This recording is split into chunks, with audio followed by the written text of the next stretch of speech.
Bueno, bienvenidas y bienvenidos a una nueva edición de nuestro ciclo propio El intelectual y su memoria, que organiza la Facultad de Filosofía y Letras, el último de este curso académico. Mis primeras palabras van dirigidas a nuestro entrevistado de hoy, el estratosférico crítico literario Ignacio Echevarría, al que quiero agradecer que haya aceptado tan generosamente, Ignacio, nuestra invitación a participar en esta entrevista. Empezó siendo una idea conjetural, un sueño que se ha hecho realidad, como ha dicho antes Fernando, gracias a la mediación de él, de mi amigo Fernando Blanco, a quien tanta admiración y cariño le tengo. Porque qué duda cabe que para nuestra facultad, que puedes considerar desde hoy tu casa, y no lo digo como una formulación retórica, también el Carmen de la Victoria no. No me ofrezcan nada. Es un honor y un auténtico privilegio contar con tu presencia y con la de Fernando, que ejercerá también de entrevistador conmigo. Así que estar en esta mesa hoy con dos de los mejores críticos en lengua castellana para mí es una fortuna, uno de esos momentos que sé que voy a recordar y abocar en el tiempo muchas veces mucho. No me voy a extender en la presentación, simplemente quiero volver a llamar la atención sobre el valor que cobra este ciclo de la Facultad de Filosofía y Letras en nuestros días, a tenor del formato que lo define, que es el diálogo. La entrevista como una forma de hacer un recorrido por el trabajo de toda una vida intelectual. Usa conciencia la noción de intelectual más como adjetivo, no como sustantivo, ¿no? Como propone Bernard-Henri Lévy, para subrayar la democratización de la figura del intelectual en las últimas décadas, que deja de actuar como una suerte de sacerdote y se multiplica en la figura divulgativa del especialista. La entrevista es un género muy conocido, un instrumento fundamental para los humanistas, aunque se ha reflexionado muy poco sobre su estatuto ficcional. Sin embargo, en el resto de campos del conocimiento y de la vida social, este formato ha alcanzado una notoriedad irrefutable en la actualidad, convirtiéndose en uno de los discursos dominantes en el ámbito cultural, político y mediático. Su atractivo radica en que se trata de una forma dialógica, anclada en la inmediatez de la palabra, en directo, espontánea, auténtica, dada la anécdota, en su poder de ofrecer un retrato de personajes conocidos que tienen una visibilidad, un capital simbólico que interesa al público. Ese aura, podríamos decir, con Didi Huberman, la pienso como él, es lo que gusta y lo que atrae del género, ¿no? Y de este formato que mantiene esa ilusión anacrónica de la autobiografía como verdad. La práctica como entrevista es prevalente, recordamos, en los medios de comunicación desde el siglo XIX, nació ligada al afianzamiento del capitalismo y a la legitimación del ámbito de lo público como medio de construcción del espacio biográfico y de difusión de la obra de los entrevistados, ocupando un lugar secundario para el público académico y la crítica cultural durante, por lo menos, la mitad del siglo pasado. Avanzado el XX, el interés fue creciendo hasta el punto de que, como decía Robert Musil, ¿no?, al que Ignacio cita en el prólogo de la edición de entrevista de Paris Review, que editó para el Aleph, lo cito: la entrevista es la forma artística de nuestra época.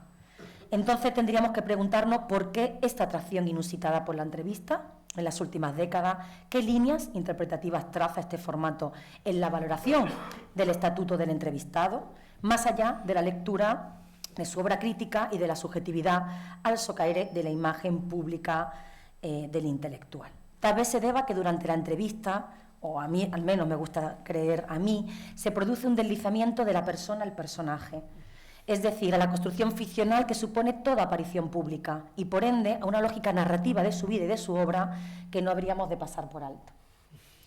Y esto es lo que me parece interesante, concebir la entrevista no solo como clave para descifrar la memoria y el ideario de Ignacio Echevarría o como fuente biográfica, sino como un género narrativo en el que se despliegan estrategias y sentido que proyectan una determinada imagen del yo, un modo de ser leído y de articular una subjetividad. Por esta razón habríamos de atender ahora no solo al contenido de la respuesta de Echevarría, sino a la forma, al lenguaje en que lo hace. Leer el relato que elige para autorrepresentarse a través de su pensamiento crítico y de su experiencia editorial. Además, la entrevista hace inteligible una miríada de relaciones que no existen en otro lugar. causalidades, hallazgos, interpretaciones que enriquecen de otra manera el fundamento de las prácticas de las ciencias humanas y sociales, así como las posiciones intelectuales que tienen como autores los entrevistados. Disfrutemos, pues, de esas otras otredades, sentidos y ficciones de sí y del otro que nos brindará hoy en la Facultad de Filosofía y Letras de Granada el gran Ignacio Echevarría, quien me gustaría que recibiéramos con un fuerte aplauso.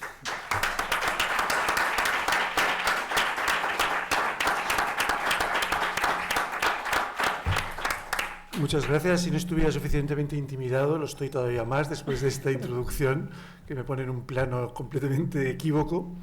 Quiero decir que estoy muy honrado de estar aquí, pero me siento un intruso y un impostor. Si no fuera porque ayer conocí finalmente a Ana y Fernando, que son mis dos nuevos mejores amigos, pues no sé cómo estaría aquí temblando y diciendo tonterías, como seguramente voy a decir, pero que sepáis que creo que de lo que hablemos aquí, excepto lo que sea estrictamente biográfico, y yo soy muy pudoroso y jamás cuento nada de mí, todos vosotros sabéis mucho más que yo. Muchas gracias. ¿Comenzamos con una semblanza, Fernando? Pues nada, me toca hacerme cargo del personaje o de la persona o de ambos dos. Nada, a Ignacio Echevarría lo precede Ignacio Echevarría.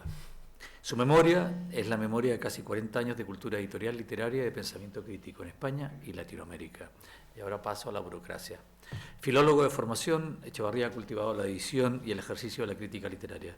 Ha curado ediciones centrales de clásicos de la literatura global para círculos de lectores, con nombres como los de Bennett, Bolaño, Canetti, Kafka, Onetti, Parra, Sánchez, Farlosio. Su producción de pensamiento crítico ha sido recogida en 3 volúmenes que contienen artículos y ensayos seleccionados, Trayecto, un recorrido crítico por la reciente narrativa española, Debate del 2005, Desvíos, un recorrido crítico por la reciente narrativa latinoamericana, de las ediciones Diego Portales del 2011, Nivel alcanzado, notas sobre libros y autores extranjeros, edición de Andreu Jaume, Debate del 21. Y sin embargo, uno de los libros que para mí tiene un significado especial es la selección que Ignacio hace de crónicas del escritor y performer chileno Pedro Lemebel, con el título de Poco Hombre, editado por la Universidad de Diego Portales, ediciones de UDP, en 2013, y que ha sido recientemente reeditado en España por Las Afueras. Es autor también de Una vocación de editor, un Gris Tormenta del 2020, y Semblanza del editor Claudio López, que es una semblanza del editor Claudio López La Madrid. Es un placer contar hoy con su presencia, una que dicen atemoriza, de acuerdo con los encabezados de varias de las entrevistas que he revisado, y que esta mañana más bien espero nos ilumine la conversación sobre su pasión crítica.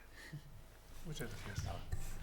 Bueno, la primera pregunta, Ignacio, ¿a qué o a quién le debemos que estudiase filología hispánica?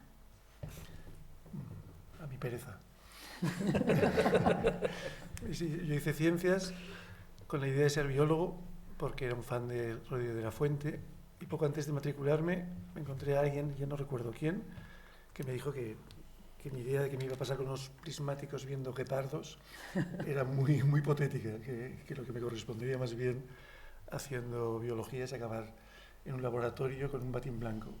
Eso me encantó y sin alternativa opté por lo que me costaba menos y a lo que estaba más predispuesto, que era seguir leyendo. Así que ¿Cómo fue fueron un poco esos, azaroso, sin ninguna carrera en Barcelona? Estudié en la Universidad de Barcelona en la etapa final de los grandes maestros como Martín de Riquer, sobre todo, que era algo deslumbrante, pero estaba Antonio Vilanova, José Manuel Blecua. Pillé un momento de transición, los últimos años de docencia de estos grandes maestros, y también los primeros años de una universidad muy soliviantada por las primeras protestas estudiantiles en la transición. Y la verdad es que fui un estudiante poco típico, porque a partir del segundo año dejé de ir a clases. Me encontré allí en la facultad a un grupo de gays, todos en el entorno de Alberto Gardín, una figura que es poco recordada, pero que era muy, muy central en la Barcelona de los 70, y la verdad es que fui un estudiante bastante irregular, poco ejemplar. No quiero decir que fuera un gambarro ni nada, solo que no iba a clases, nada más. O sea, pronto te sumerges en la experiencia de la edición. Comenzaste en Tusquets, Sí. después en Círculo de Lectores. Cuéntanos sobre tu experiencia editorial, sobre proyectos como el de Biblioteca Universal, ¿no? Tuviste, Bueno, sí. ¿no? Con el que... Bueno, yo no he tenido nunca vocación de editor. De hecho, creo que no he tenido vocación de nada, más que de lector, de verdad. Me hubiera gustado ser hippie, pero esto lo he adivinado retrospectivamente, ¿no? Entonces es verdad que es un problema no tener una vocación a priorística, ¿no? Y las dos actividades a las que más me he dedicado, que la crítica y la edición, creo que son como dos oficios no vocacionales, o por lo menos hasta hace poco eran no vocacionales. Un crítico es muy raro que un niño de 15 años quiera ser crítico, ¿no? Y un editor hasta hace muy poco era súper raro. De hecho, yo cuando estudié filología, en mi imaginario de salidas, pues estaban todas asociadas a la enseñanza. Y por lo tanto es que ni sabía que existía el oficio de editor. Sino en aquellos años, ahora sí, ahora es un oficio hasta cierto punto de moda entre los jóvenes, las pequeñas editoriales. Todo esto ha creado un nuevo imaginario laboral, pero en el momento de los años 70 eso no lo tenía para nada, y como no estaba yo en los círculos ni intelectuales, ni editoriales, ni literarios de Barcelona, pues no era una opción. Esa opción me vino dada por la amistad con mi amigo Claudio López de la Madrid, que se puso a trabajar, que era un gran amigo mío, se puso a trabajar con su tío, Toni López, que dirigía junto a Beatriz de Moura Tusquets, y me reclutó para trabajar allí cuando Tusquets era una editorial muy lejana a lo que se convirtió muy pronto. También ahí viví la transición de un sello casi marginal y alternativo a un sello casi hegemónico, como fue el Tusquets de los años 90, ¿no? A través sobre todo de la colección Andanzas, y en paralelo la conversión de Anagrama también en otro sello hegemónico. Viví entonces un tránsito editorial muy interesante, que es el de lo que era el mapa editorial de la España franquista, a la reconversión de todo el sistema editorial. Tú lo conoces bien, en los años 90, la reordenación del sistema editorial, que es paralela e implica la reconfiguración del sistema literario. Eso fue como lector y como observador lo que me tocó presenciar, un momento muy interesante.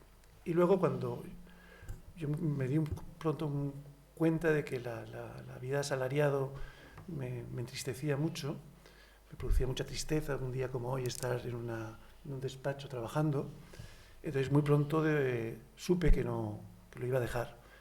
En aquel momento cumplir 30 años me parecía el final de la vida, y me puse como meta los 30 años, dije a los 30 años yo me suicido si sigo trabajando en un despachito. Y a los 30 años abandoné Tusquets Editores y me expuse un poco al proletariado cultural, que te expone a hacer informes, a hacer trabajitos de traducciones, correcciones, y también azarosamente, gracias a la mediación de Nora Catelli, en un momento que estaba el país muy alborotado, me colé por allí. Y entonces empecé esta trayectoria como crítico completamente impensada por mi parte, y por otro lado tuve la fortuna, a través de haber trabajado con él con mucha sintonía, de entrar en Círculo de Lectores en un momento también muy especial. Círculo de Lectores, he reflexionado mucho sobre eso, es una experiencia editorial insólita en el mundo y en la historia, y además irrepetible. Y tuve la suerte de desembarcar allá cuando Hans Meinke, que era en aquel entonces su jefe, pues estaba revolucionando el modelo de club de libro, que era un modelo de mercado y de ventas muy consolidado, pero muy poco prestigioso, y él con mucha ambición quiso convertirlo en una especie como... En realidad yo siempre digo que lo que hizo Hans Meinke en los años 90 con Círculo de Lectores es heredar el espíritu de la catastróficamente extinta Editora Nacional, que hacía los libros que nadie quería hacer, ¿no? La Editorial Nacional Española fue una institución creada en el franquismo muy importante, que hizo ediciones muy notables, y que el gobierno socialista de Felipe González decidió que era una cosa cochambrosa y polvorienta, y lo eliminó. Y entonces ahí viví también una experiencia muy singular, que es poder hacer, que me ha pervertido mucho, porque yo trabajé en unas condiciones, Círculo de Lectores era un negociazo, un club de libro con 1,5 millones de socios. Imaginaros lo que es eso, 1,5 millones de socios, 1,5 millones de revistas que llegaban a domicilios españoles. O sea, una mina de oro en activo. El libro menos exitoso vendía 8.000 ejemplares. Y allí además me toca hacer una política como de abrir, o sea, de alto nivel cultural, obras completas y una biblioteca universal que era una especie de colección de clásicos de todas las lenguas, con un cheque en blanco. Y lo peor de todo es que tenía 30 años, entonces si hubiera sabido hacer entonces lo que sé hacer hoy, ¿sabes? Hubiera sido un mito, ¿sabes? Pero bueno, hice lo que pude. Pero la verdad la experiencia fue muy interesante y pude trabajar con unos estándares de edición que hoy en día cuesta muchísimo mantener, porque hacer una edición con alto nivel de exigencia, cuando estás editando un clásico como Kafka y poder tener todos los recursos de alcance para negociar con los mejores traductores, servirte de las mejores bibliografías, armar índices, revisiones de todo tipo, anotaciones de todo tipo, todo esto me mal acostumbró. Y ahora sobrevivo en las ruinas de mí mismo y del mercado editorial. Te has encargado también de la edición de las obras completas de muchos autores como Kafka, Canetti, Onetti, los póstumos de Bolaño. ¿Cuál es la obra que más te ha gustado y la que más te ha costado? Bueno, algún día me gustaría escribir algo sobre la experiencia de hacer obras completas, que es otra perversión del mundo editorial. Hay poquísimos autores que resistan una obra completa. La verdad es que yo diría, se invoca mucho, hombre, hay que hacer la obra completa. A todos los autores les hace mucha ilusión, pero es un artefacto editorial muy problemático porque hay muy pocos autores, sobre todo si han sido longevos, que resistan las obras completas. Se tiene la fortuna de hacer las obras completas de algunos autores que son ideales. Por ejemplo, Kafka es el autor perfecto para hacer la obra completa, la puedes abarcar toda en 4 o 5 tomos, incluyendo correspondencia, diarios, es decir, todo el corpus que no pertenece, digamos, oficialmente a la obra de un escritor. Pero luego, por ejemplo, en literatura en lengua española, el autor perfecto para hacer la obra completa era Onetti, ¿no? Un autor, digamos, muy compacto, con un mundo completamente lleno de intertextualidades y al que una obra, digamos, que alcanza muy pronto, a partir prácticamente de la vida breve, incluso antes, alcanza una especie de meseta estilística y literaria que hace que toda su obra tenga un nivel de calidad sostenido hasta el final. Entonces es un caramelo como editor de obras completas. Luego, pensar que la primera obra completa que hice, es una experiencia fascinante, hacer obras completas y a veces desesperante. La primera, porque Hans Meinke era un hombre, era un visionario, pero también era un temerario, donde me arrojó al circo de hacer obras completas, nada menos porque le habían liado, entre otros, Carlos Saura, con Ramón Gómez de la Serna. El autor imposible de editar. Hicimos 21 tomos de obras completas. Pensar 21.000 páginas, que ni mucho menos es la obra completa, porque es imposible reconstruir el tejido de artículos más o menos reaprovechados en todo tipo de publicación que publicaba un autor como Gómez de la Serna, que además, siendo un autor deslumbrante, el deslumbramiento que produce Gómez de la Serna es un deslumbramiento que se te apaga cuando llevas 200 páginas leídas. Es agotador, es decir, cada vez que empezaba un tomo empezaba diciendo, pero si es el mejor autor del siglo XX, ¿cómo nadie lo sabe? Y cuando llevaba la página 200 decía, qué pesado, ¿cómo puede ser?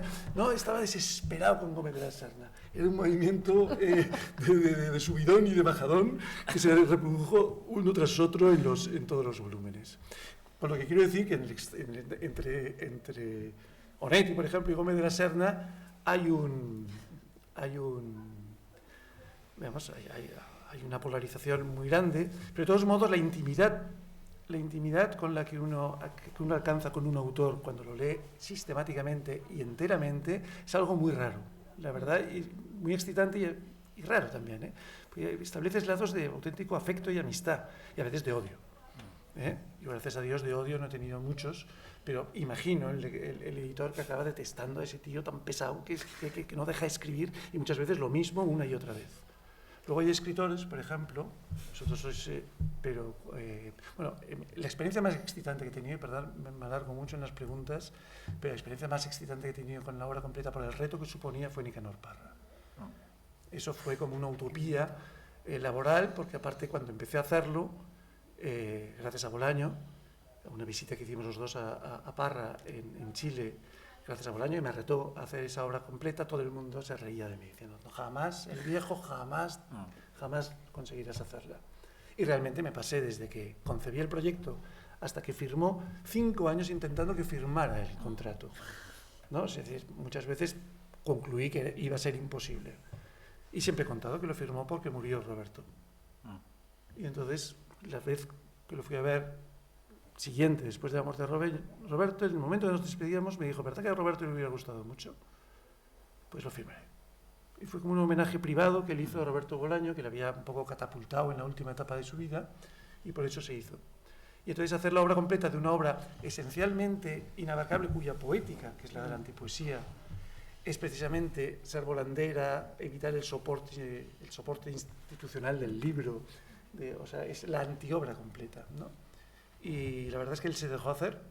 Es una obra completa, en estricto sensu, de todo lo publicado en vida por él, pero obviamente Parra tiene miles de cuadernos, escritos, etcétera, que no sé cómo saldrán a la luz algún día, y si saldrán a la luz, pero digamos no es una obra completa como la de Kafka, pero la aventura de hacer eso con su vigilancia remota y articular un proyecto de legibilidad de textos que muchas veces son imágenes, todos los artefactos visuales, etcétera, fue un trabajo sensacional, maravilloso. Ignacio, tengo dos ideas que son 2 preguntas.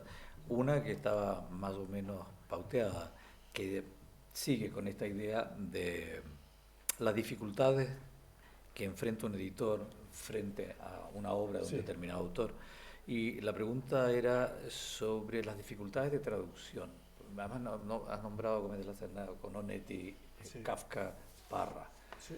¿Cómo te enfrentas, cómo se enfrenta, ¿no? El editor a la diferencia de traductibilidad cultural al minuto de hacer una edición? ¿Qué problemas son con los que te encuentras y de qué manera se resuelven? Porque pensando, ¿no?, en el odio que tenía Bolaño en las literaturas nacionales, existe esa idea de lo transnacional al momento o de lo universal, quizás, ¿no? ¿Hay un pecado de universalidad? Puede haberlo. Bueno, el reto del editor es eso, en el caso de autores extranjeros, hacerlos legibles. Es el reto del crítico y del editor. Son los transmisores los que crean el prospecto de legibilidad de esa autora. Y el reto del autor es muy grande. Hay muchos autores que son intraducibles, yo creo. O sea, todo es traducible. Que decía Borges que toda obra resiste, si es buena, resiste una traducción. Pero hay autores que, ya te digo, en el marco de unas obras completas, que es un disparate intentar importar los íntegros a una lengua de llegada. Pero sí, por supuesto, cuando se mete el tema de la traducción, el asunto de la edición, incluso de la crítica, yo creo que la crítica de traducción es completamente distinta que la crítica nacional, ¿no? Creo que se reflexiona poco sobre eso, se piensa, me sorprende que no se haga distinción entre lo que es la crítica de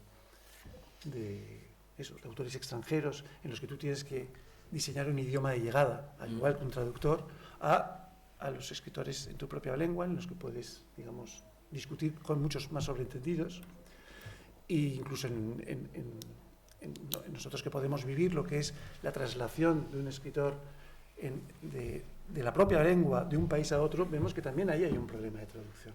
Antes, cuando hablabas de Lemebel, decía Lemebel puede haberlo, digamos, avalado las autoridades culturales chilenas, pero Lemebel, con toda la fuerza que tiene, en España, por ejemplo, no ha tenido arraigo.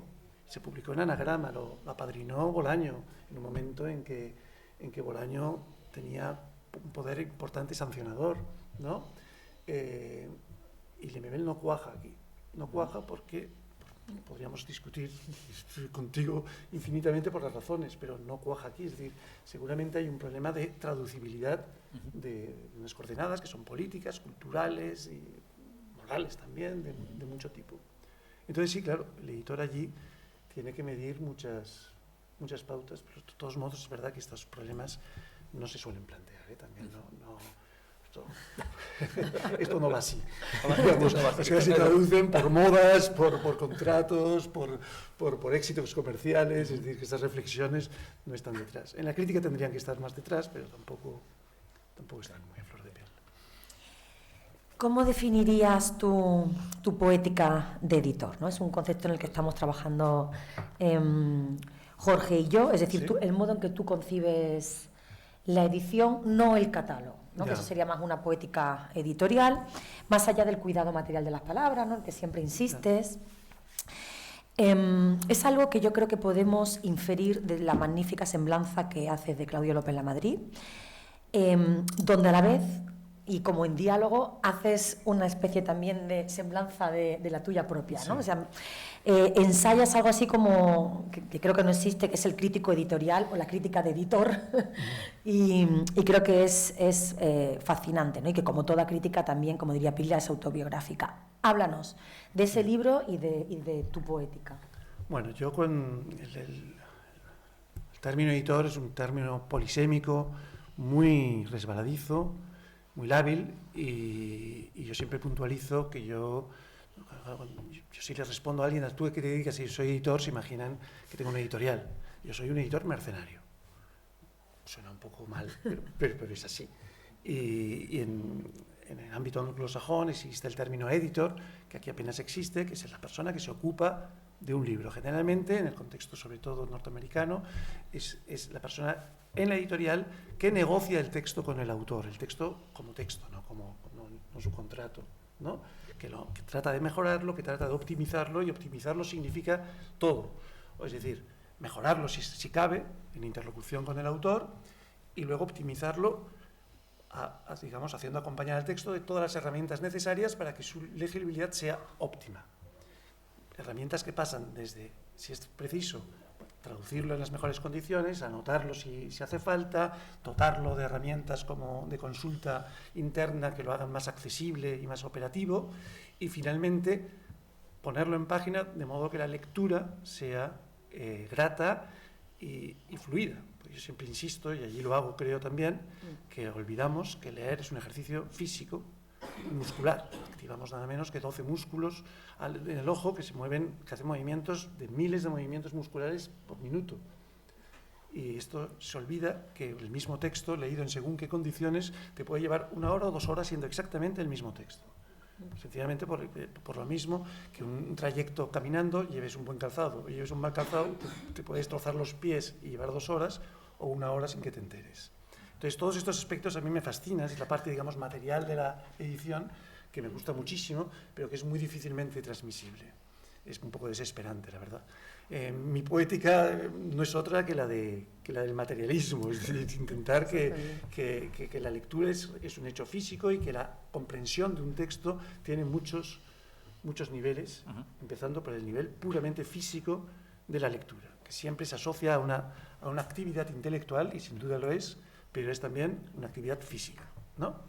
Y bueno, mi lucha es esa, porque hoy en día cualquiera de nosotros en su ordenador tenemos las herramientas para hacer un texto que ni el mejor editor del mundo, ni el más cuidado, ni el mejor editor del mundo en los años 50 del siglo pasado podía conseguir.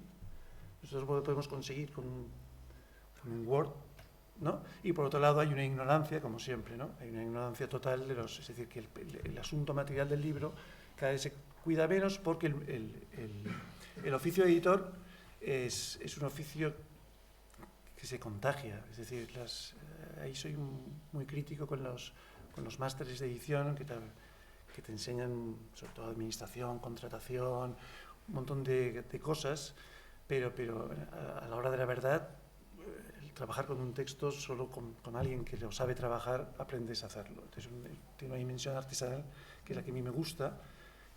Respondiendo a tu pregunta, mi poética es la artesanía de edición, pero sé que también en las condiciones culturales actuales es una especie de oficio crepuscular, ¿eh? No me hago ilusiones, ya te digo, yo quedé pervertido por la experiencia de Círculo de Lectores, pero no me hago ilusiones de que no, es como si yo hago marquetería, puedo defender que la marquetería es un arte maravilloso, pero pretender que la gente en su mesa de comedor te pida que hagas marquetería, pues no. Si hay un IKEA, ¿para qué perder el tiempo y el dinero?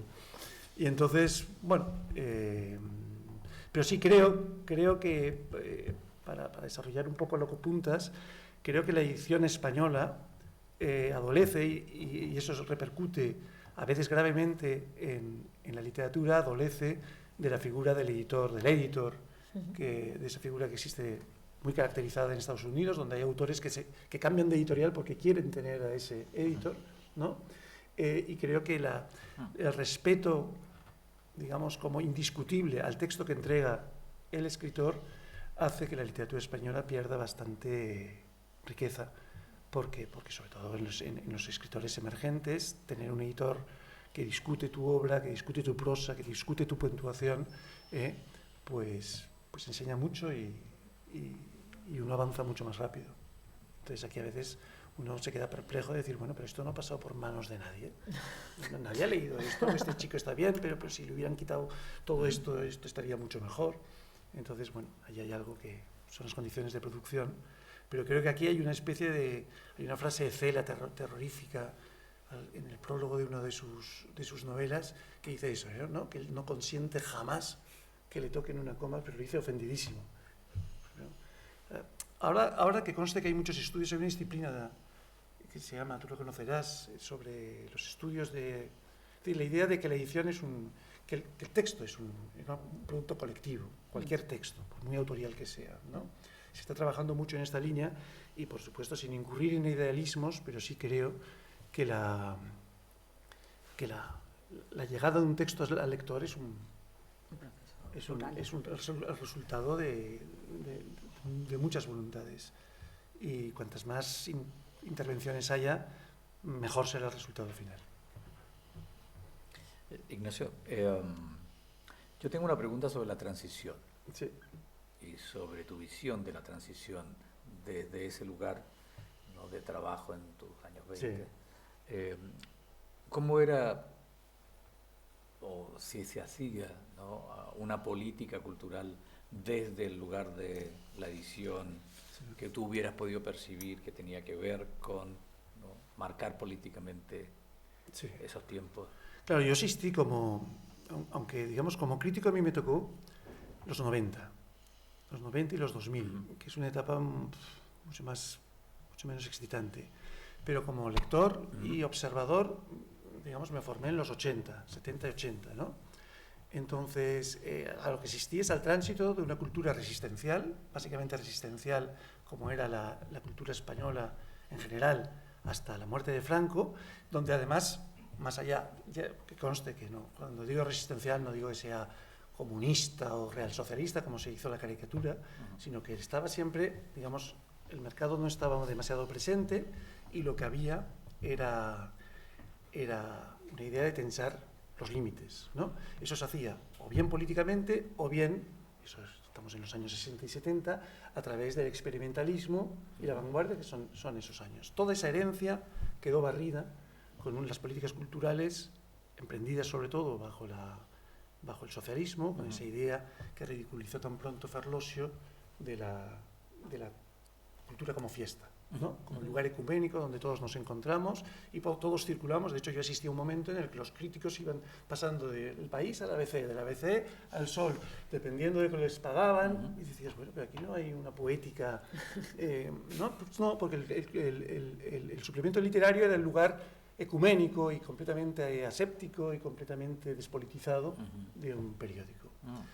Por otro lado, es verdad, como estamos entre latinoamericanistas, es un asunto sobre el que siempre he insistido, porque me tocó también vivirlo en primera fase, que aquí el boom tuvo un efecto enormemente problemático.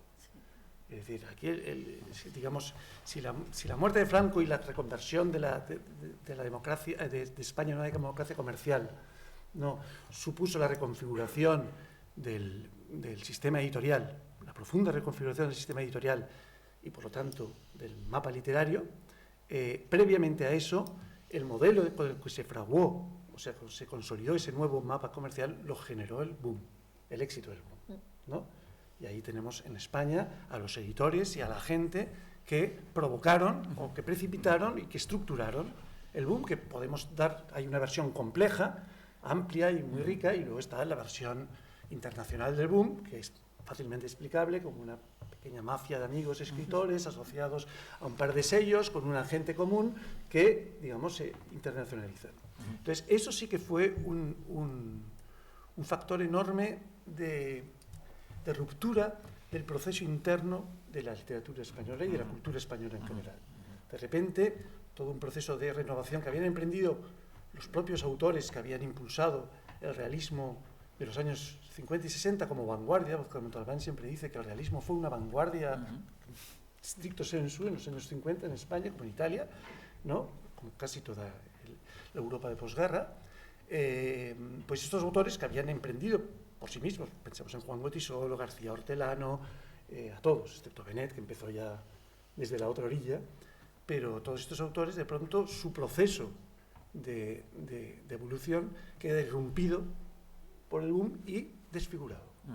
Entonces, en los 60 se produce este efecto de distorsión completa de la recepción de los propios autores nacionales y en los 70, 80 con el adanismo y el narcisismo que aparejó la transición, hay un borrado total de eso.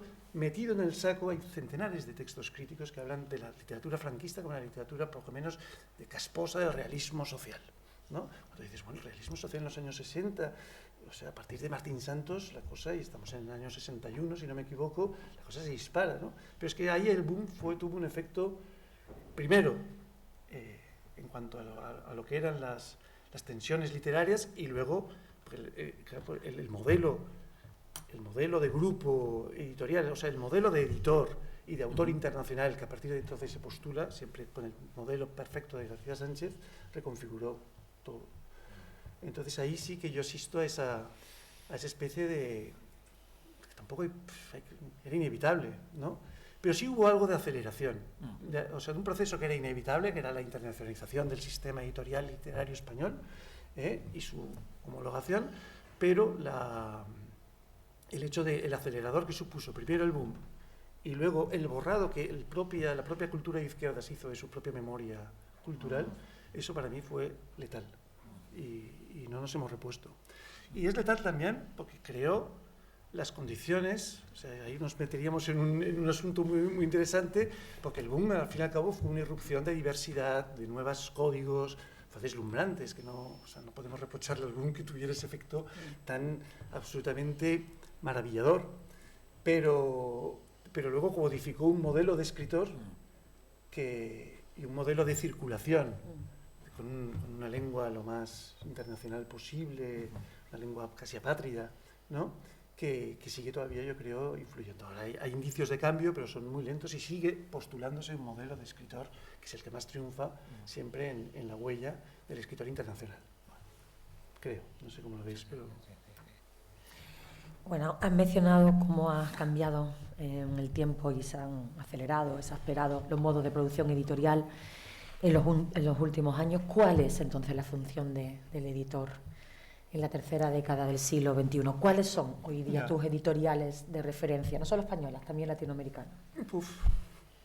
No soy un observador y actualmente estoy demasiado acaparado por mi trabajo particular, que siempre va ligado a cuestiones de investigación, además, aunque no se vea, yo trabajo desde su fundación en la Biblioteca Clásica que hace la Real Academia Española y que fundó Francisco Rico, y que es mi nexo con la filología, por ahí van pasando todos los filólogos españoles, uno tras otro, en contemporáneo, en siglo de oro, en medieval, o sea, tengo un perfecto test de lo que es el nivel de la filología de este país. Es una colección muy ambiciosa, muy científica, súper anotada. Entonces, digamos que no curioso. Yo desde que dejé la crítica militante, aunque sigo escribiendo y haciendo intervenciones que intentan ser críticas, pero digamos, la crítica militante, tal como traté de ejercerla, la abandoné, y al abandonarla perdí también el impulso de una forma de leer, que es la forma en que lee el crítico, que es una forma como delegada, ¿no? Podríamos hablar mucho de eso, pero el crítico no opina. Yo siempre digo que opinión y crítica son dos conceptos que intentan asimilar, y la buena crítica no es opinión, ¿no? La buena crítica es representativa, o intenta ser representativa. De qué sea, no lo sé, es una construcción del propio crítico, pero es representativa, si no, o sea, la crítica socializa la lectura. Y Y entonces ya te digo que no, a partir de que abandoné la crítica militante, yo me convertí en un lector mucho más azaroso, mucho más libre, mucho más sensual, ¿no?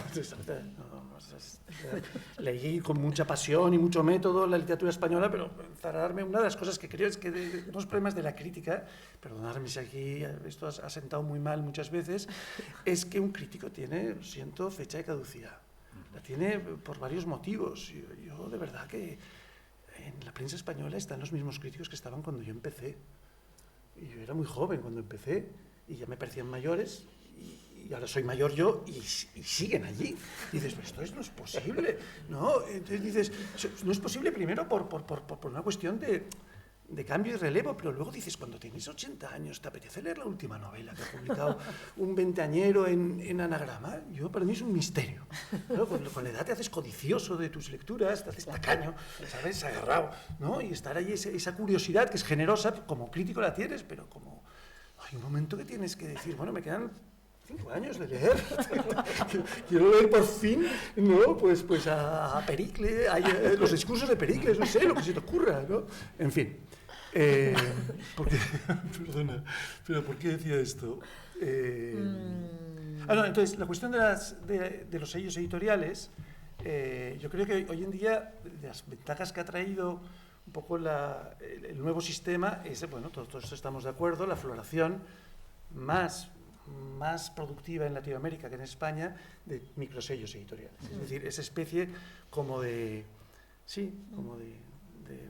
abono, de sotobosque que hay en el mundo editorial. Entonces yo creo que sí, que lo hablábamos un momento ayer, el trabajo de rotulación que hacen los pequeños sellos es muy importante, porque además ha cambiado esto mucho el signo. Cuando empezaron los pequeños sellos editoriales, casi todos los que estamos aquí lo hemos observado. Los pequeños sellos editoriales en el fondo eran pequeños negocios editoriales que aspiraban, como ocurrió con Tusquets o Lumen y Anagrama, a dar el pelotazo y saltar y ser un sello consolidado, como le ocurrió, por ejemplo, a Acantilado. Pero este modelo, que a mí me irritaba un poco, porque en el fondo lo que hacían era coger las obras de los grandes escritores, ¿no? Y publicar los 3 cuentos inéditos de Philip Roth que nunca ha querido editar, y los publicaba un sello, pues porque el otro, el mayor, decía eso, no, venderá 300 ejemplares. Pero esos 300 ejemplares ya le venían bien al pequeño editor. Eso ha cambiado. Ahora hay una generación de editores que están, digamos, formulando poéticas, con cierto escepticismo en cuanto al negocio, porque lo saben, que si aciertan y digamos que aciertan, se lo van a robar. Eso lo saben, pero bueno, viven del orgullo de haberlo descubierto, que no es poco orgullo para un editor, como para un crítico, son los dos orgullos que tienen estos oficios. Y por otro lado, también pensar que el oficio de editor de estos pequeños editores a mí me parece heroico, en el sentido que están casi todos basados en la autoexplotación. La autoexplotación intensiva de tu propio talento, de tu tiempo y hasta de tu domicilio. Porque es tu despacho y generalmente el almacén donde están las cajas de libros.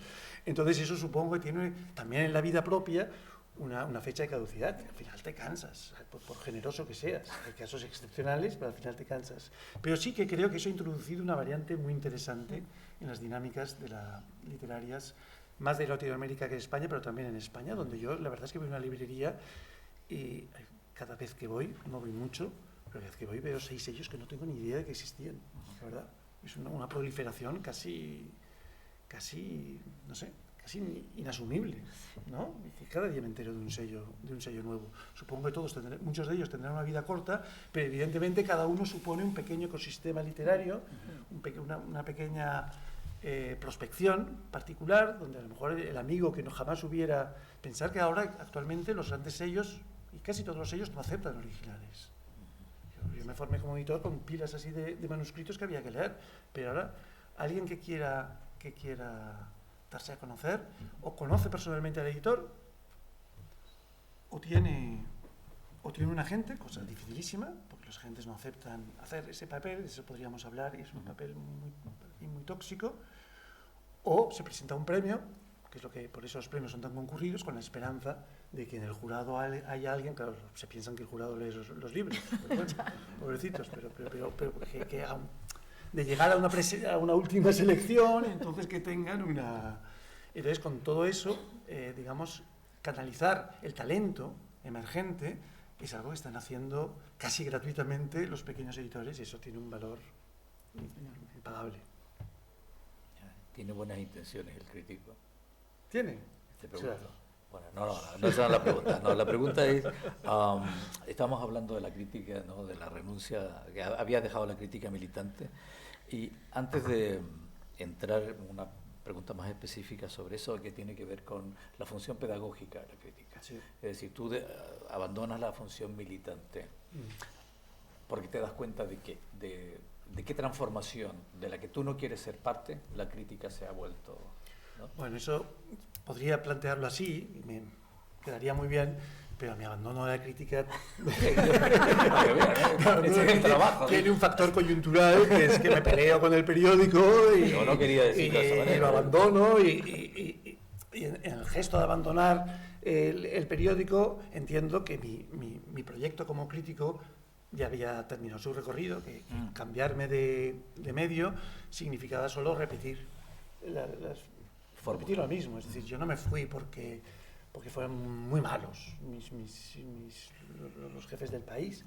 Me fui porque el sistema digamos, periodístico se fue cerrando, se fue solidarizando con grupos editoriales, etcétera, y no dejaba lugar al tipo de crítica que yo aspiraba a hacer. Entonces, eso me iba a ocurrir idénticamente en cualquier otro medio.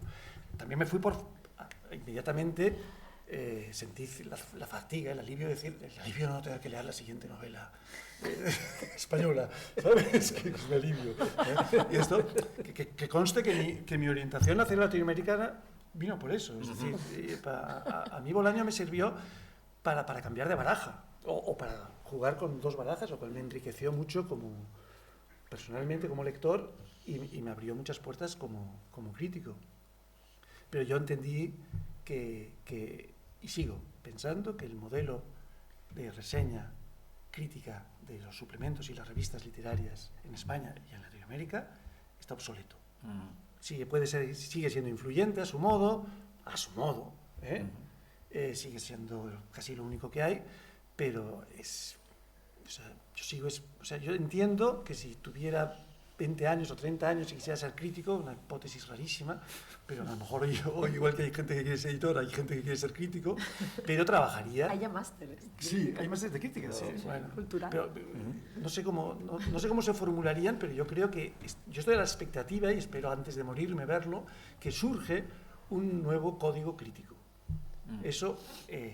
hay indicios, Internet ofrece miles de posibilidades, todavía no se fragaba ninguna porque sabemos que los tránsitos, igual que el tránsito del libro al libro digital y electrónico, está siendo muchísimo más lento de lo que la gente se pensó a comienzos de los 2000, los tránsitos culturales son muy lentos y abarcan generalmente más de una generación.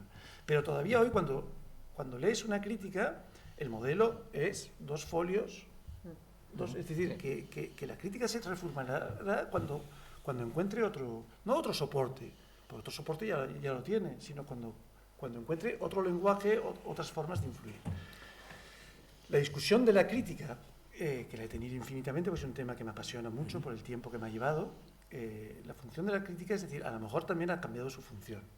Antes tú has dicho si la buena intención y si la crítica tiene que ser pedagógica o no.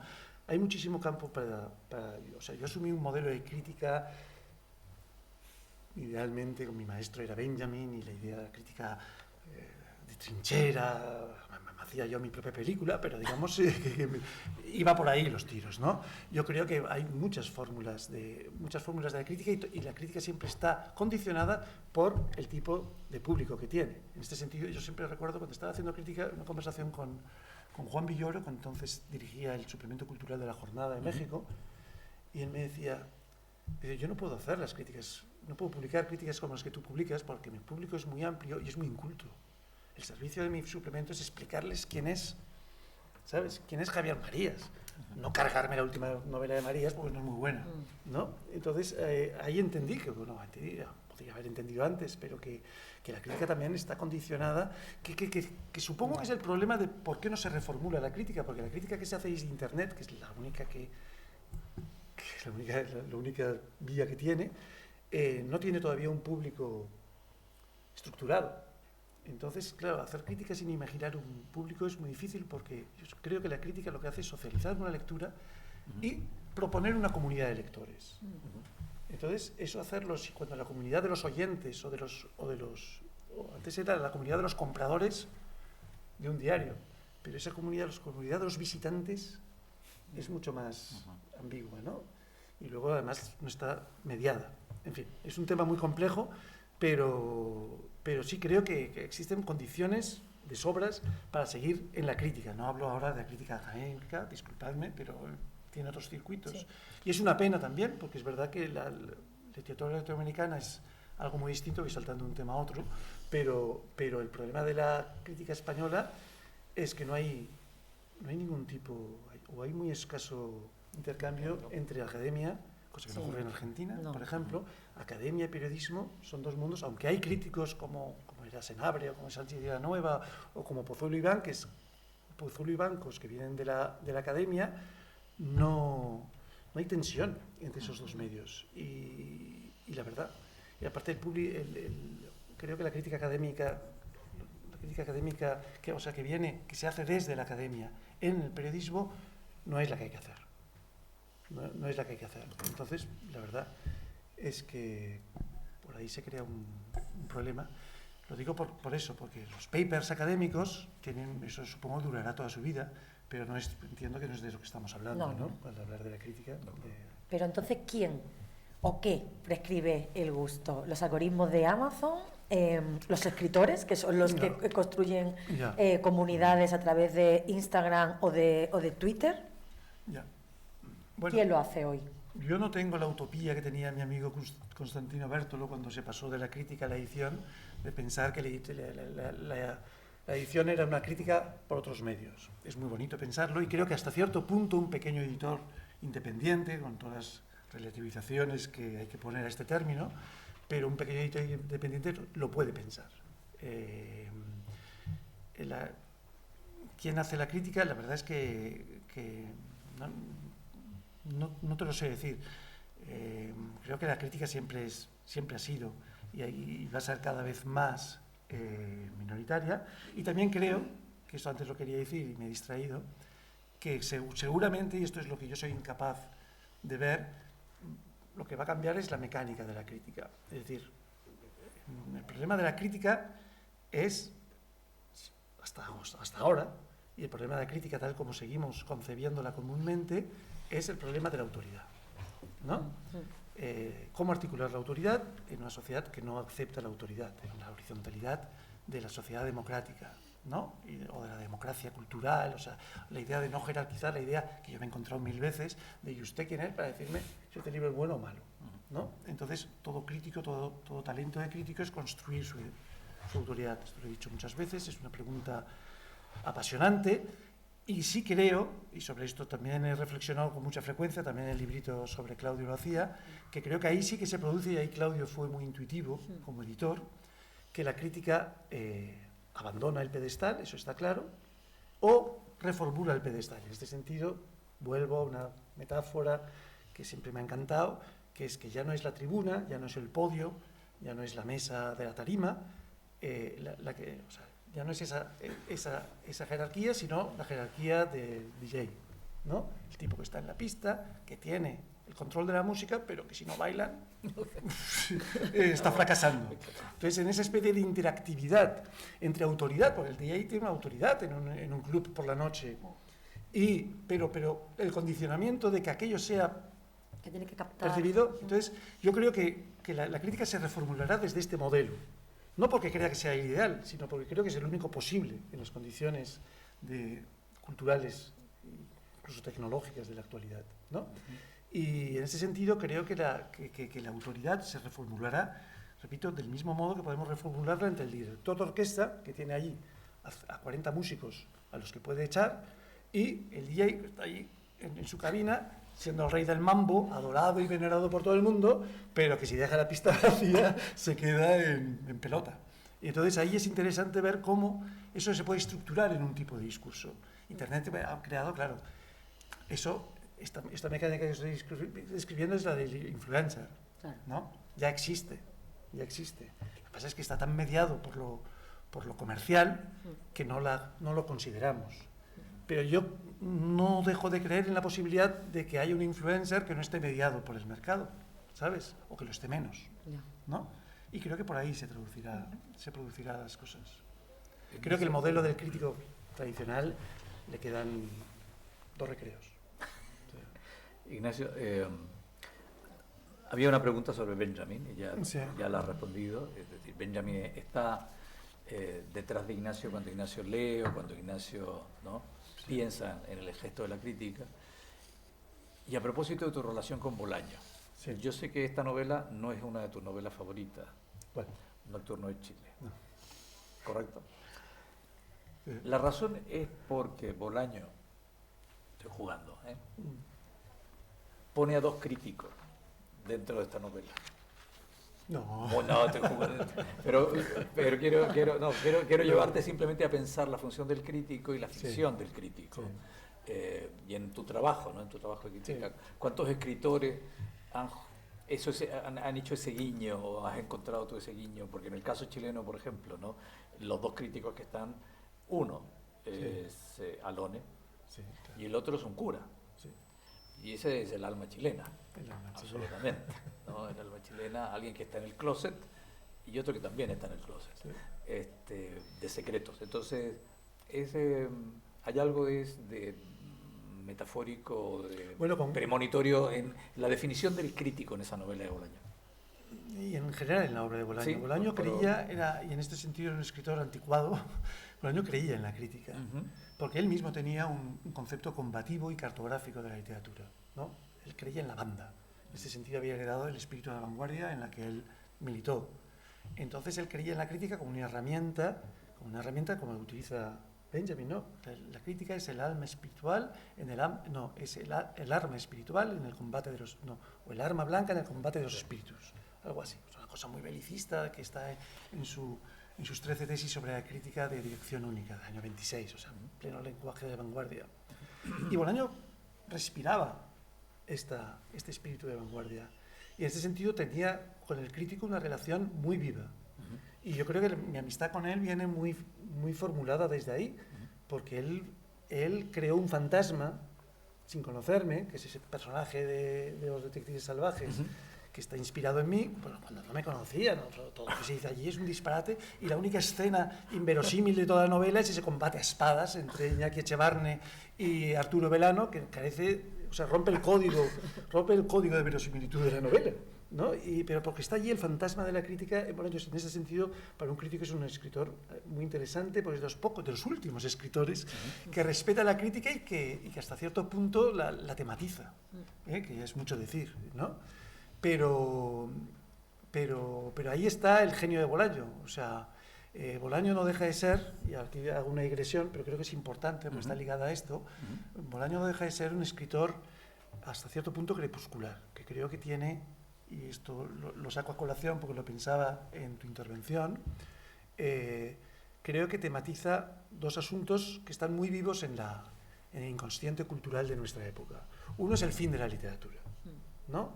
Entonces, la creación del mito del escritor perdido, ¿no? Que es cómo funcionan sus novelas, ¿no? La construcción del escritor perdido, siempre la idea, pero en el fondo lo que él tiene, y sobre esto han pensado muy bien Alan Pauls y Alejandro Zambra, lo que él tiene es también la idea, la vivencia de la vanguardia, y la idea, y esto es muy importante para discutir en el contexto que tú has trazado en tu charla, la idea de que la vanguardia es un no lugar, no existe, ¿no?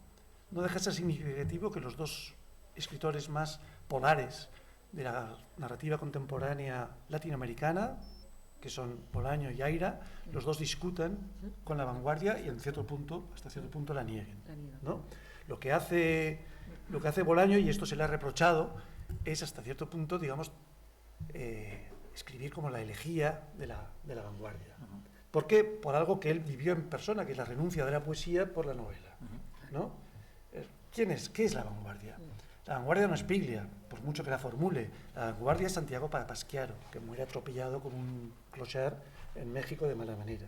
Eso es la vanguardia, o Lamborghini, ¿no? Eso es la vanguardia. Todo lo que no es eso, ya es canon, ¿no? Entonces ahí Bolaño vive esto de un modo muy dramático y muy personal. Él, digamos que por un proceso que no soy capaz yo de explicar, pero abandona la poesía hasta cierto punto, aunque la practicó sacerdotal, pero un cierto tipo de poesía intransigente, como la de Amberes, y por la novela. Y en la novela lo que tematiza es eso, es el abandono de la vanguardia, pues, que es la alternativa entre Mario Santiago y Arturo Belano. El uno muere de mala manera, el otro se abre camino. Entonces ahí hay algo muy interesante en cómo se está construyendo eso y cómo lo sufre Bolaño. Y eso es lo que también en aquel diálogo que hice para ti sobre Bolaño y Lemebel, eso es lo que él no puede, que le consideren novelista. Cuando va a Chile, él quiere ser el poeta intransigente, insoportable, no quiere ser un novelista de moda, ¿sabes? Y eso le produce un mal rollo, que es el problema de la relación conflictiva y completamente incómoda que tiene Bolaño con el sistema cultural chileno y con el propio Lemebel, que sí es un díscolo, pero que está en la marginalia donde había estado Bolaño hasta 2 años antes. Entonces quieren tratarse como un colega y él sabe que ya no lo es.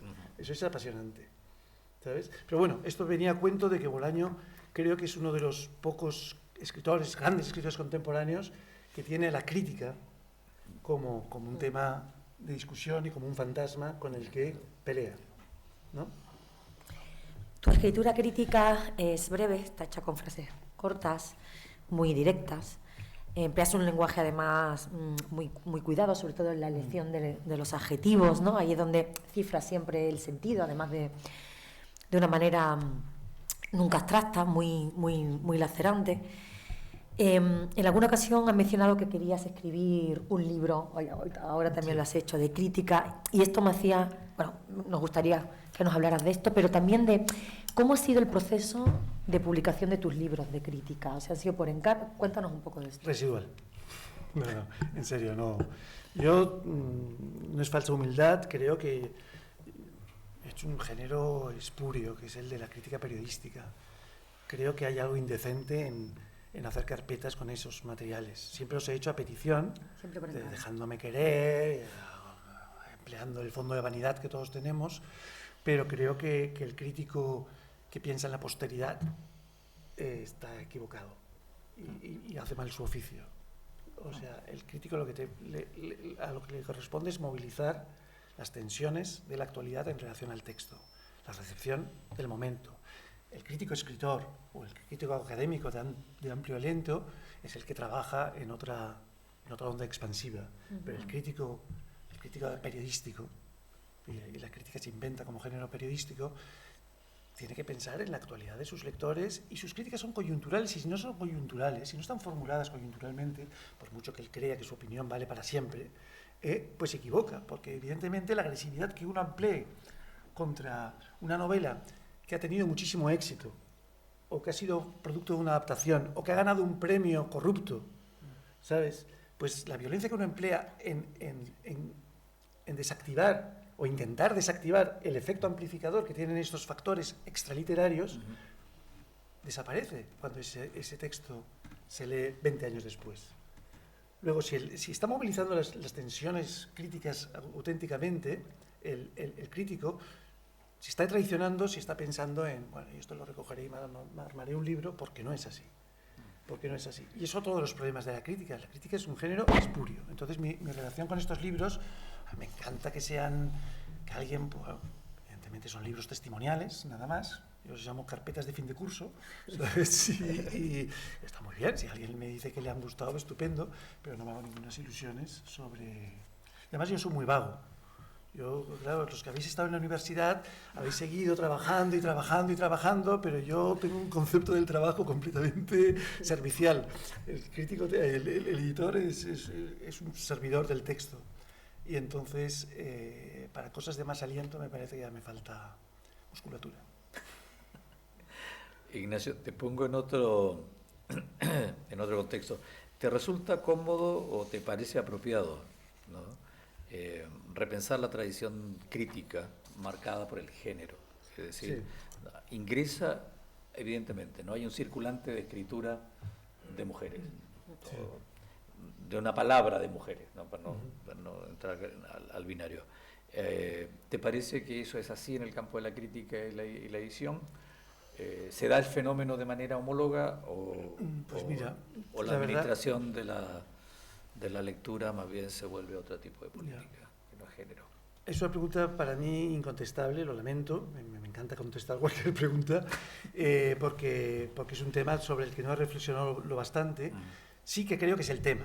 Es decir, que si yo continuara en el ejercicio de la crítica entre comillas, que practicaba, el tema que tendría que resolver y a que enfrentarme es este.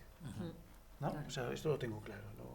Es el asunto, la cuestión palpitante, como diría Pardo Bazán, ¿no? Es la cuestión palpitante y la que como crítico yo tendría que resolver. Pero no la tengo resuelta, no la tengo resuelta porque no me he metido, o sea, no tengo bagaje suficiente de lecturas, ni he hecho una prospección ni una cartografía suficientemente amplia como para tener una opinión. Tengo mis intuiciones, no dejo de ser una persona mayor, pues, me siento conservador en esta materia, y seguramente para eso sirve la crítica, para obligarte a pensar distinto de cómo piensas, pero en este aspecto no lo he estado. Pero sí creo que sí, que por supuesto que tendría que condicionar completamente en este momento la discusión del crítico. Y yo he vivido una época en la que la crítica obviaba completamente este problema, era un asunto de señoros, y las mujeres críticas solo intervenían si había una mujer escritora. Me desesperaba esto, recuerdo, ¿no? O sea, salía una novela tal, se la damos siempre habían 2 o 3 mujeres reseñistas, y si no, a los hombres. Esto ha cambiado, me parece maravilloso que cambie. Hay un montón de excesos asociados a esto, de presunciones. Políticamente es un asunto para mí muy cuestionable. Todo lo que habéis hablado hoy es apasionante y los dos habéis puesto el tema político y del sujeto político muy por delante, que es algo que no se suele hacer en las discusiones. Hay mucho de moda, ¿no? y de seguimiento de la moda, pero repito que no soy incapaz de hacer, sin altísimo riesgo, decir nada y no sea una tontería o una obviedad. Bueno, vamos a hacer las 2 últimas preguntas y abrir, creo que está el público con deseo de intervenir. Has mencionado los másteres, Ignacio, sí. En la última década pues, se han multiplicado los másteres, los talleres, los festivales literarios, las ferias del libro. Sí. Han aparecido fenómenos como la revista Granta, Bogotá 39, tú escribiste un texto muy lindo sobre el tinglado de los premios. ¿Cuál es tu valoración de la exasperación, no sé cómo llamarla, de este tipo de fenómenos, de cómo afecta, cuál es el impacto en la literatura, en el campo? Bueno, he sido muy crítico con todo este sistema. También he cambiado de posición. Es decir, hay que pensar que el premio literario, que es un invento español, una marca española, sobre todo en el ámbito de la lengua española, el premio comercial es una irregularidad, digamos, algo en principio que no está bien que un editor consagre su propio producto, digamos, críticamente, ¿no? Una cosa muy rara. Pero esta fórmula tuvo un valor, que esto es algo que hoy se ha olvidado completamente, con toda razón, dentro de un marco de una cultura resistencial como la española en el franquismo, que generó a través de los premios una especie como de posibilidad de movimiento cultural que no pasaba por las autoridades culturales. Es decir, el premio Nadal tiene un elemento no exactamente subversivo, pero un elemento, ni siquiera contracultural, pero un elemento de vanguardia cultural. Y prueba de ello son el palmarés de los primeros años, ¿no? Y lo tiene también el premio Biblioteca Breve, que cataliza el desembarco del boom en España. El problema es que este modelo se hereda y se hereda, digamos, aparentemente igual, pero se transforma completamente en los años 80 y 90, convertido sencillamente en una estrategia comercial. Quien ha presenciado eso no puede menos, como a mí me ha pasado y a casi todos los de nuestra generación, pues indignarte del valor que tiene distorsionador los premios. Existe un escritor, todos lo sabemos, existen escritores de premios literarios, y cuando uno ve novelistas, no sé, como como Vilas o como Trapiello, como Lorenzo Silva, que ves que han ganado sucesivamente el Primavera, pam, pam, pam, entendemos lo que es eso, ¿no? Porque lo que está claro es que el sistema de los premios es un sistema esencialmente corrompible, por no decir corrupto abiertamente. Y esto lo digo incluso en premios que sé que obran de un modo no, o sea, decente, sí. Pero evidentemente el premio, en la medida, todos lo sabemos, lo hemos comentado por escrito, en la medida que a un premio concurren muchos manuscritos y el jurado, que tiene siempre un elemento, digamos, de impacto cultural, no tiene capacidad de leerlos todos, ya está pervertida.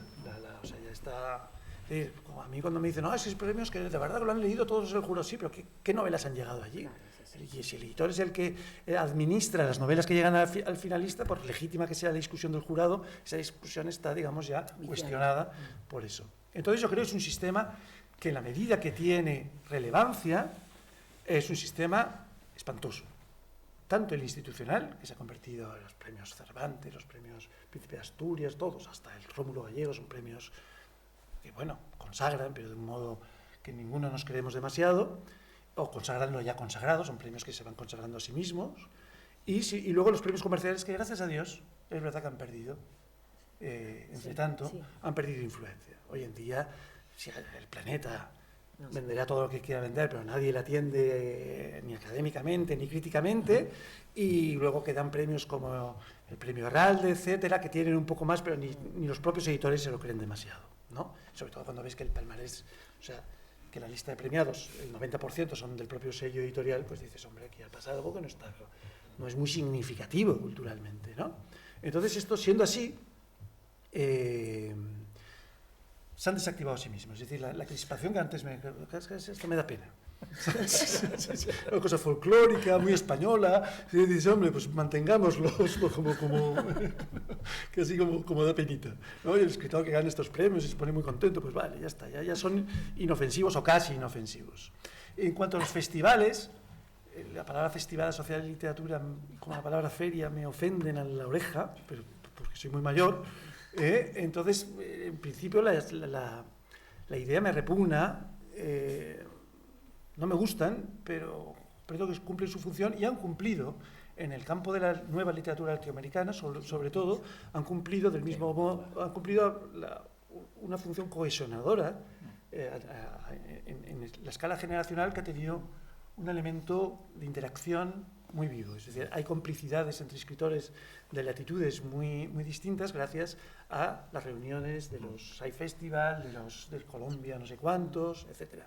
Y luego las operaciones consagratorias de Granta y estas cosas me parecen fantochadas, que bueno, pues vale. Si estamos en el mercado, todo vale, pero que quien se tome en serio esas elecciones y todo eso, pues es su problema. No sirven comercialmente a los editores para ponerle una solapa, pero nada más. La última pregunta. Sí. El hijo. Sí. No, te iba a hacer una pregunta sobre... El hijo, yo pensaba el hijo. El hijo. No. El hijo. Es para abrir. No, te iba a preguntar sintomáticamente por Carmen Mola, pero ya lo has contestado. O sea, no vamos a entrar a... Sí, enfadarse con eso sería una tontería. No, entonces, retomando una polémica que hubo en algún momento a propósito de una presentación donde un académico en Latinoamérica te retruca pensando en un autor y no en otro, ya sabes por dónde voy, las literaturas pequeñas versus las literaturas minoritarias, y pensando en los circuitos internacionales y en el mercado internacional, y nuevamente en el tema de la administración del género, lo voy a poner así, ¿no? ¿Habría una lengua de género? ¿Sería la nueva COINE? No, de momento no. No sé, pero repito que aquí soy profano. De momento no. Creo además que en el ámbito de la literatura en lengua española, y esto es un asunto que los latinoamericanistas habéis vivido de cerca y seguís viviendo de cerca, el problema es la lengua literaria. Es decir, la circulación siempre impone un código lingüístico. Entonces hay un estilo internacional que es el que circula, y esto ocurre ya desde el boom.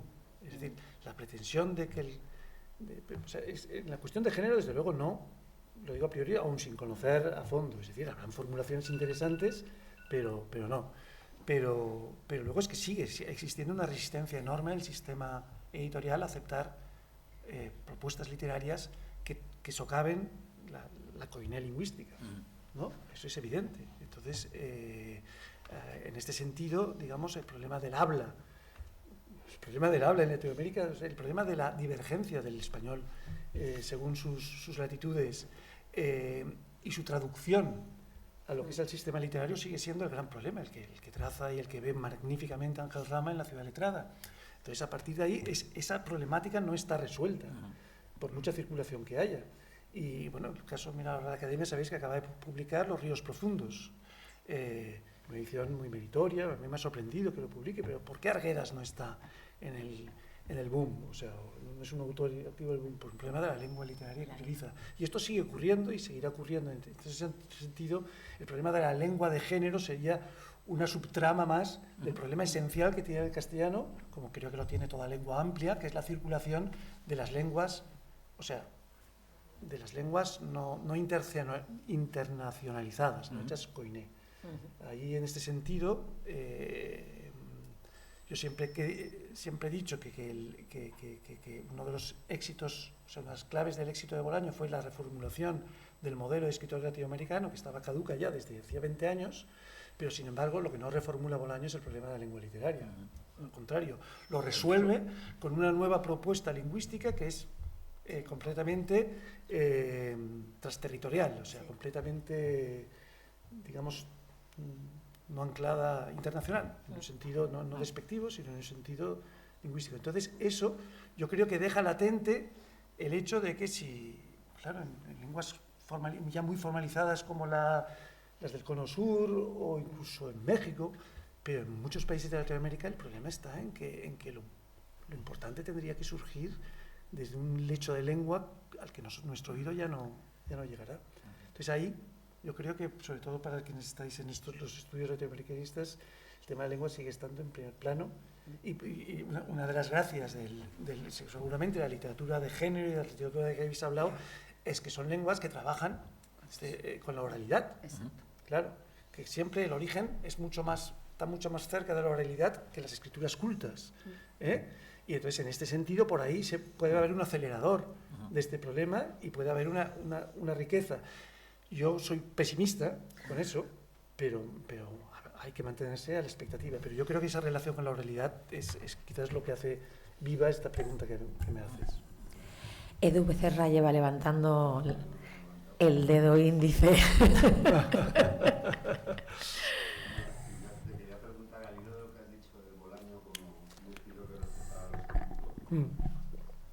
Que es una actitud que suele ser un poco frecuente. Sí. Y lo han vivido en primer plano. Sí. A la hora de discutir la legitimidad de la acción jurídico, te quería un poco, desde tu posición, que hablaras en dirección contraria, ¿qué opinas en algo que se ha ido normalizando últimamente dentro de la crítica periodística, cada vez mayor presencia de escritores? A la hora de reseñar, porque claro, a mí particularmente me parece una figura como más mediatizada por una posición que permite más presión. Sí, es un tema. Sí, he pensado mucho sobre este tema, me ha tocado vivirlo de cerca, es decir, la colonización de la crítica por parte de los escritores. Es algo que, si lo pensamos, no tendría que ser malo, incluso tendría que ser bueno si se respetaran las reglas de lo que era, por ejemplo, la cultura europea y sobre todo anglosajona en los años 30-40, donde los grandes movimientos críticos van asociados a propuestas de vanguardia, o sea, lo que hace T.S. Eliot como crítico, ¿no?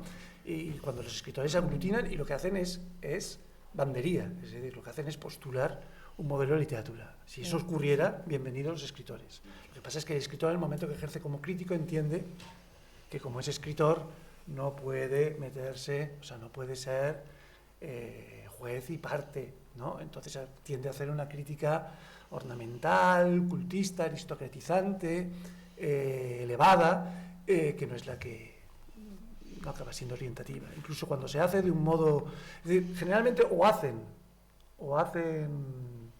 crítica áulica, como la que hace muy bien, por ejemplo, José María del Benzu con la literatura anglosajona, funciona muy bien, pero es que no estamos hablando de la crítica en ese nivel, y cuando lo han hecho los jóvenes escritores españoles, pues yo creo que es siempre decepcionante porque las cautelas obligan. Claro, no te puedes enfadar con el sistema, no te puedes enfadar con tus colegas, no te puedes enfadar con sellos que a lo mejor vas a tener que tocar a su puerta para que te publiquen. Entonces, eso te desactiva como crítico. Entonces, pedirle a alguien que se suicide haciendo una crítica íntegra y combativa, si está luego en el ruedo y lo van a comer los leones, pues la verdad no tiene mucho sentido. Pero sí, evidentemente habla del crepúsculo de la crítica, el hecho de que su plaza la vayan ocupando cada vez más los escritores. Jorge. Sí, primero quería decir que yo celebro esa crítica beligerante que sí, decís que abandonaste, porque creo que el campo necesita una especie de conciencia crítica que lo provoque, una crítica crítica como la pensaba Terry Eagleton, por ejemplo, y no una crítica confirmatoria, ¿no? Pero bueno, al margen de esto quería hacerte una pregunta. Vos sos un crítico que desde el periodismo cultural y la edición de alguna manera suturás ese abismo infranqueable que es el océano Atlántico muchas veces.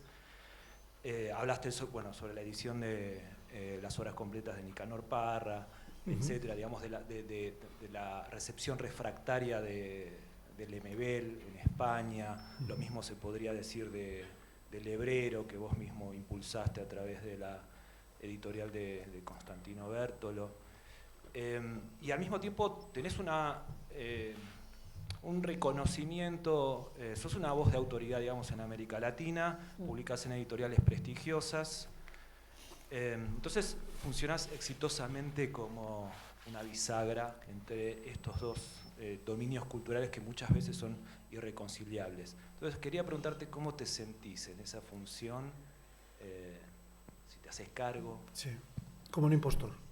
No, la verdad, ahora fuera de bromas, o sea, en un contexto como el que estamos hablando aquí, de verdad que soy un intruso, es decir, mi orientación americanista es coyuntural, forma parte de una evolución mía como crítico, pero, por ejemplo, yo como crítico de literatura latinoamericana no llegué a tener recorrido suficiente como para crearme yo mismo una cartografía plausible, ¿no?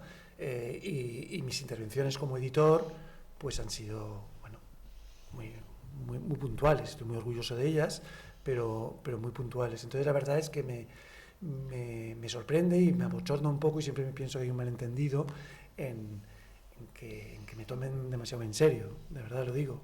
Y para sacar el asunto de mi propia circunstancia personal, sí que creo que si se ha producido ese malentendido, ocurre porque la literatura en lengua española tiene un problema grave de vasos comunicantes, un problema gravísimo. Lo tiene desde su origen. Entonces, yo cuando asisto a una mesa como la que ha habido antes de aquí, digo, esto porque no llega, ¿no? Esta discusión, este conocimiento, ¿por qué no llega? ¿Por qué no existen pontífices, en el sentido literal de la palabra, que hagan circular, todos los que estáis aquí, o sea, ¿por qué no hay mejor ubicación por qué no hay voces, por qué no hay órganos críticos que serían utilísimos para cartografiar esta literatura, para generar, digamos, relaciones como la que habéis puesto en juego, discusiones como la habéis puesto en juego? Creo que adolecemos de instancias culturales, una gran revista con crédito internacional, periódicos que apuesten de una forma no frívola como estas orientaciones coyunturales. Ahora el país se ha hecho muy americanista, ¿no? Pero ya no importa, ¿no? Pero entonces creo que es una pregunta que me hago, ¿cómo no ha surgido en una nueva situación como esta, en la que editorialmente el tráfico de autores es relacionado a los 90, es sensacional, ¿no? La libre circulación de escritores, aunque hay jerarquías, cuesta mucho que un escritor latinoamericano entre en España. Esto no hay que hacerse ilusiones, pero bueno, cuesta infinitamente menos que hace 15 o 20 años, Pero, entonces, ¿cómo no han surgido? No sé, vosotros lo sabéis mejor, porque estáis atentos, tenéis mapa, tenéis ideas, tenéis lenguaje, y cómo es que no hay órganos, o lo sabrá, entonces, digamos, para un lector como yo no llegan, sean académicos, cómo no hay órganos que organicen, que organicen todo esto.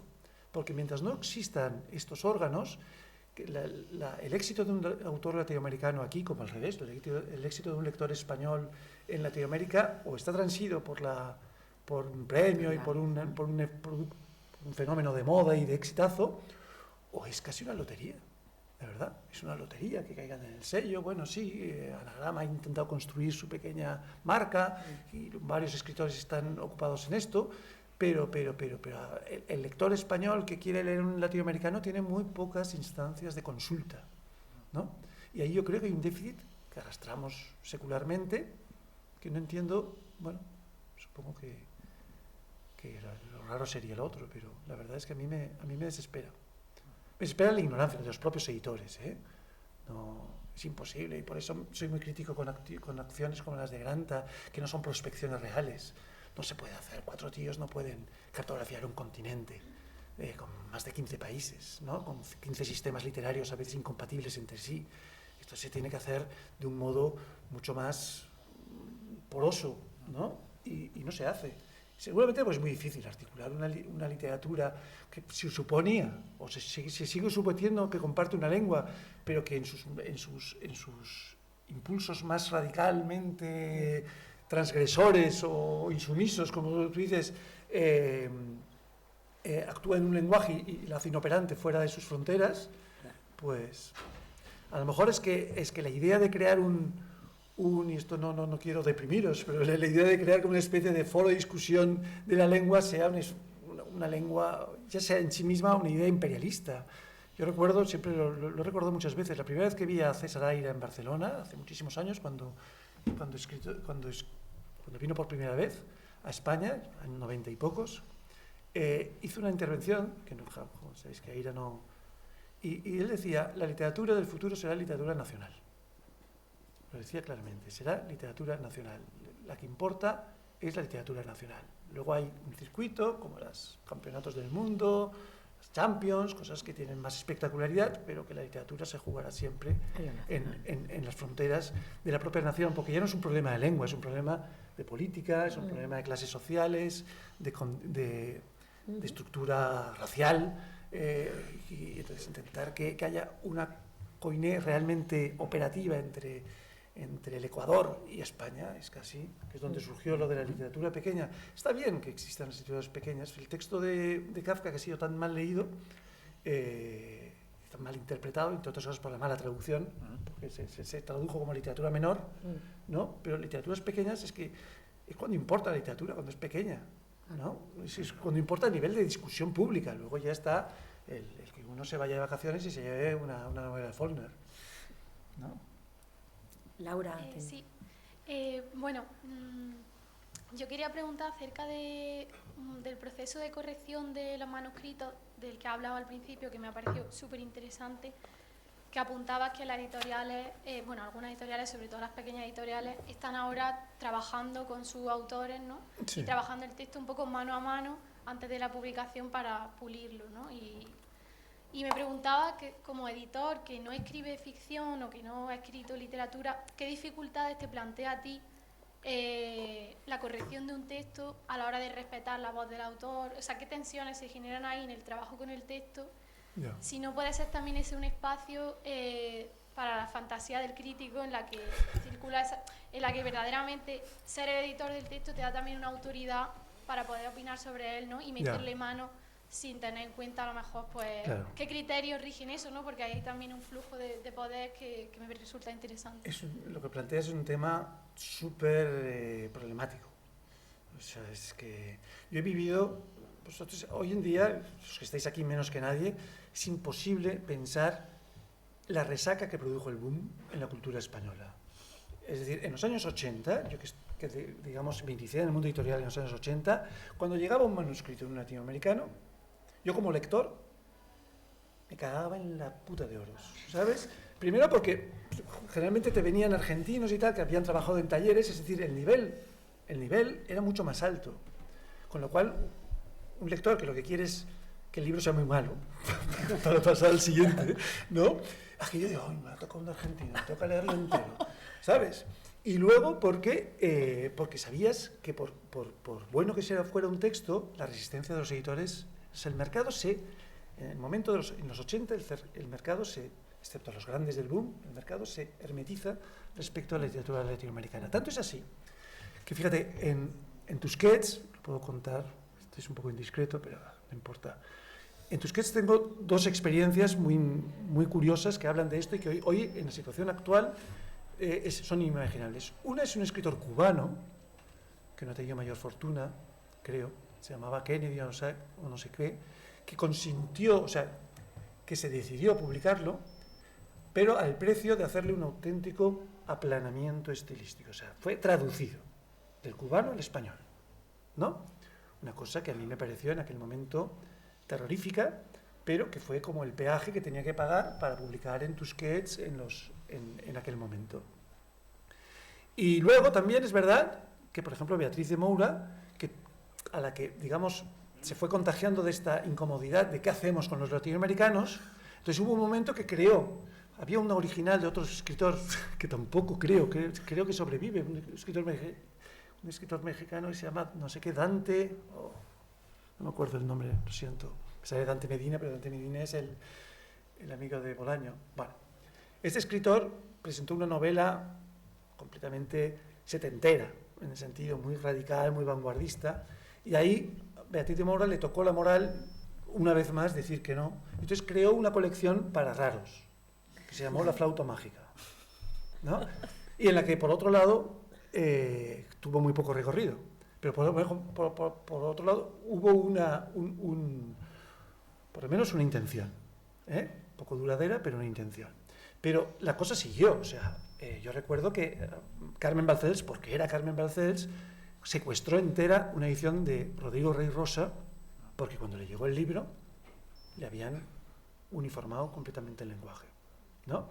Entonces, realmente que un editor español edite un texto latinoamericano, si ese texto propone algún tipo de complejidad o de localismo idiomático, es muy problemático. Su función aquí sería como cuando edita una traducción, es decir, negociar con el autor la traducibilidad de su texto.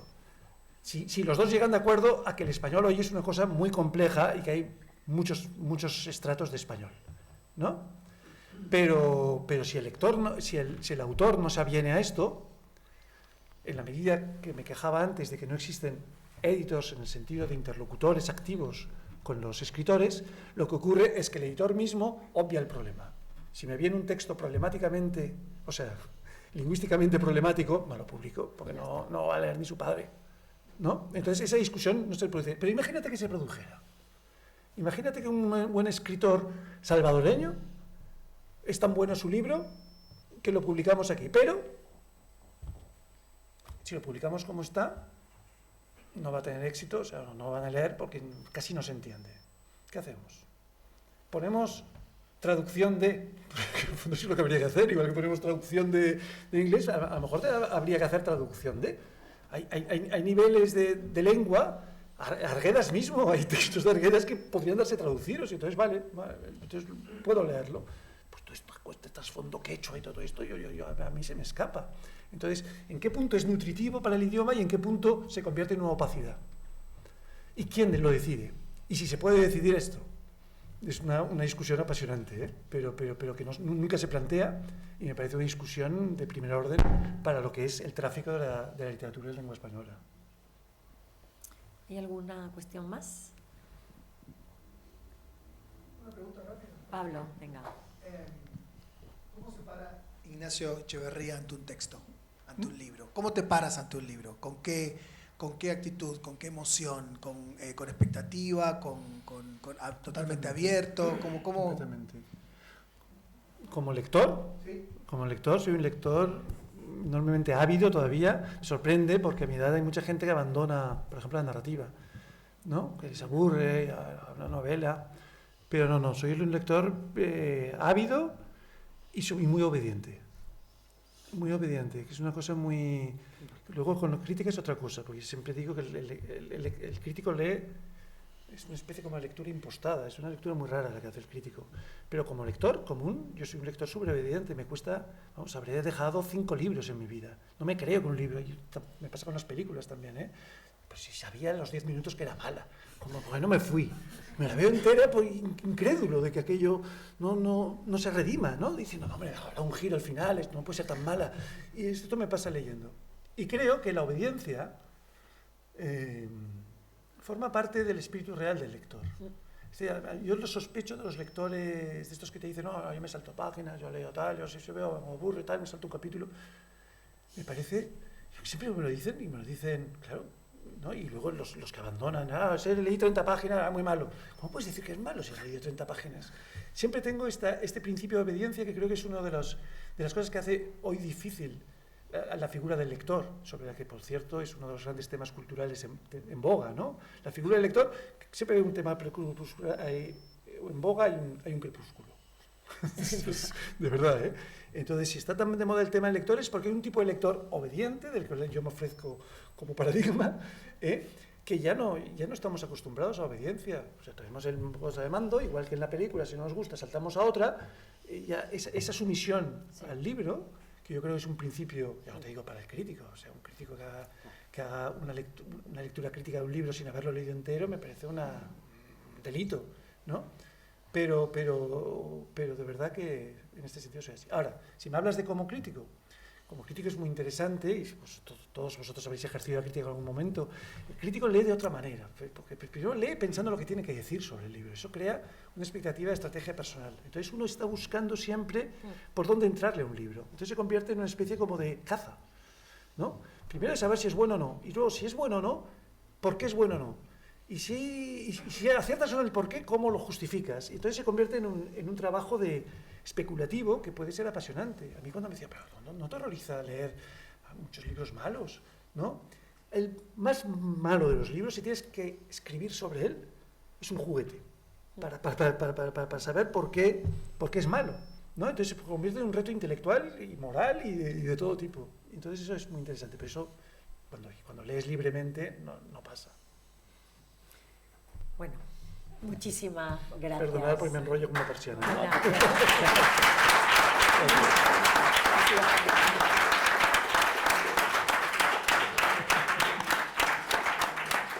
Gracias a ti, Ana, Fernando, por invitarme aquí. Me lo he pasado bomba. Sí.